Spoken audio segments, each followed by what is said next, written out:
Assalamualaikum warahmatullahi wabarakatuh. Nama saya Putri Fadilah dengan NIM 1902645. Kelas 5B. Di sini saya akan mempresentasikan hasil kerja saya yang berjudul struktur organisasi. Di sini ada 4 struktur organisasi. Yang pertama, struktur organisasi sederhana. Yang kedua, struktur organisasi fungsional. Yang ketiga, struktur organisasi divisi. Dan keempat, struktur organisasi matriks. Baiklah, saya akan melanjutkannya. Yang pertama ada struktur organisasi sederhana. Di sini ada struktur organisasi di mana terhadap seseorang pemilik dan biasanya hanya memiliki beberapa karyawan. Dan perencanaan dari suatu tugas, tanggung jawab, dan komunikasi sangat informal dan ada pengawasan biasanya berlangsung. Selanjutnya ada struktur organisasi sederhana. Di sini ada keunggulannya.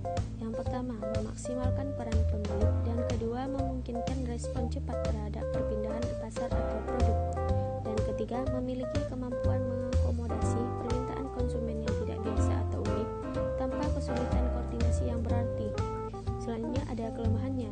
Yang pertama, ketergantungan perusahaan kepada pemilik sebagai titik pusat dari semua keputusan dapat menghambat perkembangan perusahaan. Di sini ada struktur organisasi sederhana. Yang dimaksud dengan struktur organisasi sederhana dibagi dua. Yang pertama pemilik, yang kedua karyawan.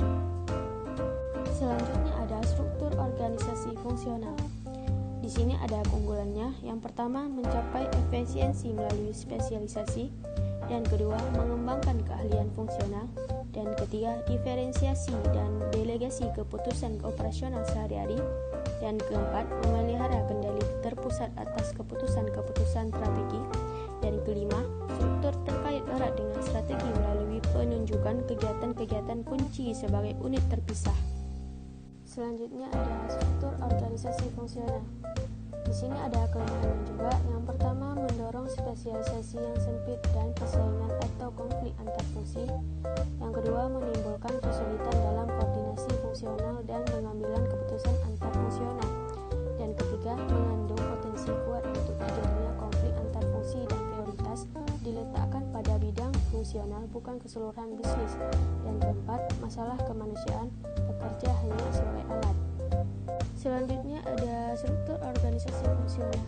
Dibagi ada beberapa macam. Yang pertama, direktur utama, yang kedua, direktur pemasaran, dan ketiga, direktur keuangan, dan keempat, direktur produksi, dan kelima, direktur perusahaan, dan keenam, karyawan. Selanjutnya ada struktur organisasi divisi. Di sini ada keunggulannya. Yang pertama, mendorong koordinasi dan wewenang yang sesuai. Yang kedua, menetapkan pengembangan dan implementasi strategi divisi dekat dengan lingkungan. Yang ketiga, membebaskan CEO melakukan pengambilan keputusan yang lebih luas. Dan keempat, memusatkan tanggung jawab atas kinerja. Dan kelima, mempertahankan spesialisasi fungsional dalam masing-masing divisi.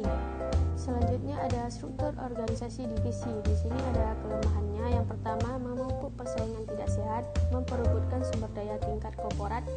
Yang kedua, menimbulkan masalah beberapa besar wewenang manajer divisi. Yang ketiga, menimbulkan kemungkinan tidak konsistennya kebijakan di antara divisi.